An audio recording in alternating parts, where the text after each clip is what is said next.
Welcome to the Geek Easy.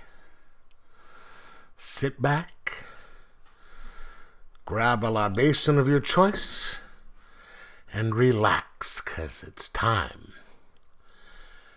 to do some geek stuff in the Geek Easy.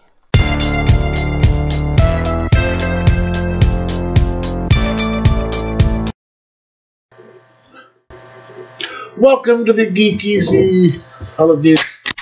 Grab a beverage of your choice, because today we are going to be reviewing Batman Year One, the commemorative edition 4K. Wow. Now, obviously, I've seen the movie before, and I have read the comic. We all know how fantastic the comic was, and this movie is a very faithful interpretation. I mean, some of the things are like shot for shot for shot. It's with it being 4K, it looks incredible. So much. The transfer on this is unbelievable. I mean, it is,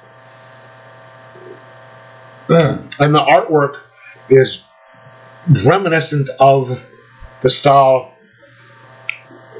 of the books.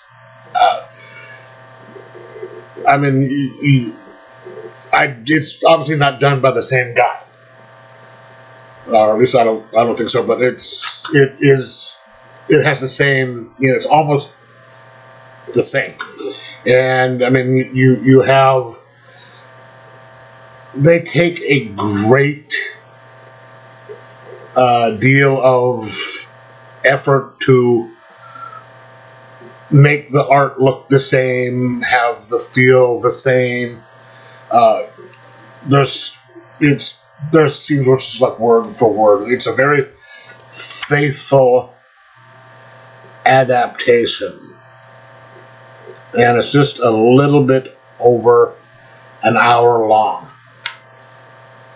And if you want a higher quality version of this movie, I highly recommend you get this. And also, the special features on this are awesome. I didn't listen to the commentary. I will do that later. But there is a couple of things on here that I found very, very interesting. They have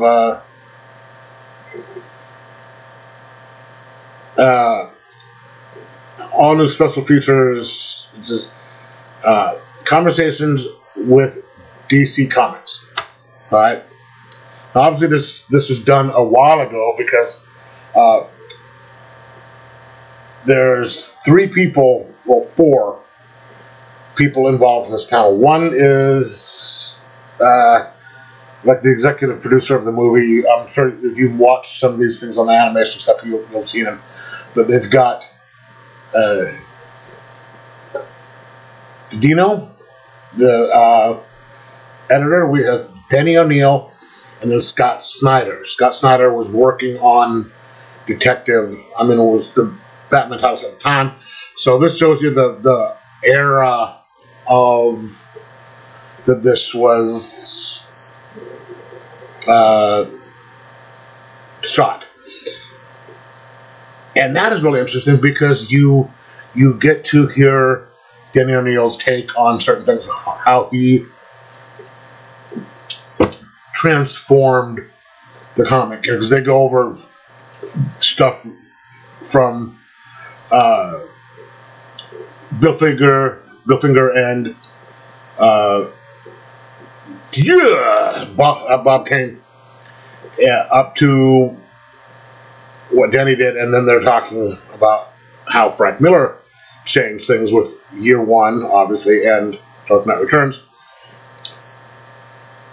They also had and then also talking with Scott Snyder about what he was doing and how he looked at things, because they had a couple different generations of editors and writers giving their point of view on it. And then first they had a little thing about Year One, and there's a shot at the end. Sorry about that. Of the book and in the movie after, I'm sure you've all seen this, so this is going to be a minor spoiler if you haven't seen it. At the end, where Bruce, out of costume, saves James Gordon Jr. from getting killed, and Jim Gordon is down there with him, and Bruce, hands him the baby and says, thank you. And he says, I can't, I'm practically blind without my glasses. Because Gordon's just looking at him, and so he sees him. So there's kind of an interpretation as to whether or not Gordon knows whether or not Batman is Bruce Wayne. Jim Lee said something really kind of that I found interesting. I don't know if anyone else is, or how important this is in the grand scheme of things of Batman. But he said he had 2 points. He goes, mainly, it leaves it open to whether or not Gordon actually knows if Bruce Wayne is Batman. Whether he's just playing that he doesn't know, and, because if he knows, he'd have to do something about it. Then, but he also said, and I don't know if he's speaking in the official capacity, that Jim knows. He saw him. So he knows that he's playing. So he said 2 things, but he said, I guess he feels that Gordon does know, but it's also open to interpretation from the way that it was written and done. I'm not quite sure how to take this ending, because we all know that The Dark Knight Returns, which was written before Year One, that Gordon knows that Bruce Wayne was Batman. What they didn't say in that movie, or in the book or in the movie, when he found out, when he knew, and when Bruce knew that Gordon knew. So this here, that point could have been the point where Gordon found out. Because Gordon is a very fantastic detective. He's a great detective. And there's a lot of times in the books where he says, if I wanted to find out who he was, or if I wanted to find out who you were, depending on who he's talking to, I could. But he's never wanted to. So when did he find out? That's a good thing. Now, let me get back to the story here. I just thought of something that there's 2 things that bugged me about this movie. Well, 1, really. 2. Okay, yes, 2. I just remember now. 1. James Gordon is a very principled man. That's the whole point of his character. He's the guy who Batman trusts to, that he knows for sure is not dirty. He knows for sure that will not betray him, that he's going for the same goal as Batman. In fact, he's Batman doing what he does allows Gordon to be more, the way he is of just, law and order. And, and he's also kind of a moral compass for Batman, pulling him back sometimes. So the fact that he had, again, little minor spoilers here, an affair with that cop, that doesn't seem Gordon-ish to me. I think I know what Miller was trying to do is, make him human. That even a human guy can make a mistake, and or have bad judgment and cheat. They could have done it just by showing his character better. This is my opinion. Take it what you think. Still have him have the attraction towards that cop because good-looking woman, but have him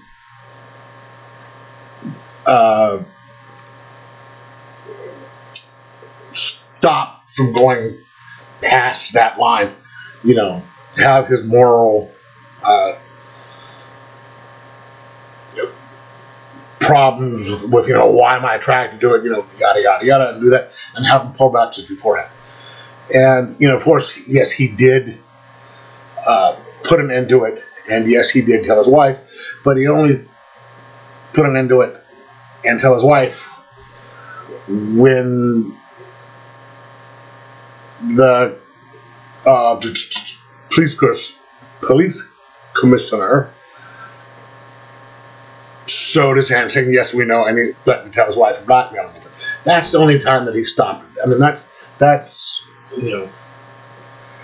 questionable. So I that's something I just didn't think was appropriate, or a good showing of the character that Jim Gordon is. Of course, this is me. And then two, the whole origins of Selina Kyle. Frank Miller does this. Selina Kyle, before she becomes a cat burglar, is a whore, as they call it on the East Coast. I don't see why he does that. And then I think everything he does, he's got to have at least one whore in there, and so why would we have someone go from being that to a cat burglar? Just have her, you didn't need to throw that part in there. But she's an interesting character enough as it is. Why diminish it with, that? I don't know. Yeah, that's just me. But anyway, other than that, I mean, it was a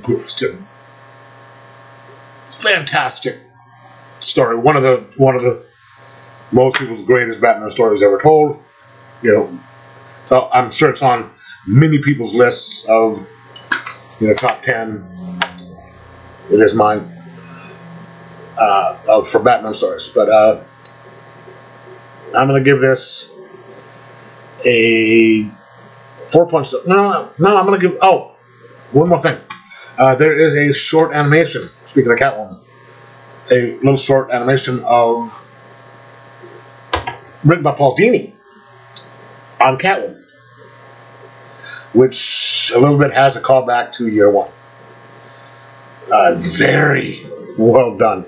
Very interesting. So it's 10 minutes the most, and a little risk could be considered a little risque, but that was very enjoyable. So I'm going to give this 1 out of 5, 5 out of 5, because I mean they stay very true to the book. The art, this thing. I mean, when you watch it, you'll see it's very faithful. Even some of these things are shot for shot. It's awesome, and with 4K, it makes it look even better. And the special features alone sort of make it worth the money. So let me know if you've watched it, if you read the book, if you watched the 4K. Let me know what you think, and like, subscribe, and most of all, enjoy your